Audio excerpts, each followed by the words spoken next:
بسم اللہ الرحمن الرحیم۔ تحذیر قومہ من سوء العاقبۃ۔ حذر یحذر، تحذیر کے معنی ہوتا ڈرانا۔ تحذیر یہ مصدر ہے اور یہاں پر مضاف استعمال ہوا ہے، قومہ مضاف الیہ۔ تحذیر قومہ، اپنی قوم کو ڈرانا، یعنی عیسیٰ علیہ السلام کا اپنی قوم کو ڈرانا، من سوء العاقبۃ، برے انجام سے۔ لذالک، اسی وجہ سے۔ کس وجہ سے؟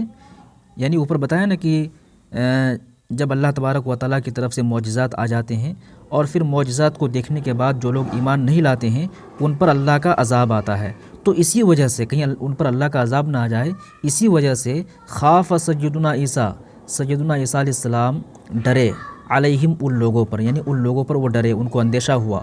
وحذرہم، اور انہیں ڈرایا، من سوء العاقبۃ، برے انجام سے، ونہاہم، اور انہیں روکا، عن امتحان اللہ تعالی، اللہ تبارک و تعالیٰ کا امتحان لینے سے۔ عیسیٰ علیہ السلام نے ان لوگوں کو روکا عن امتحان اللہ، اللہ تبارک و تعالیٰ کا امتحان لینے سے۔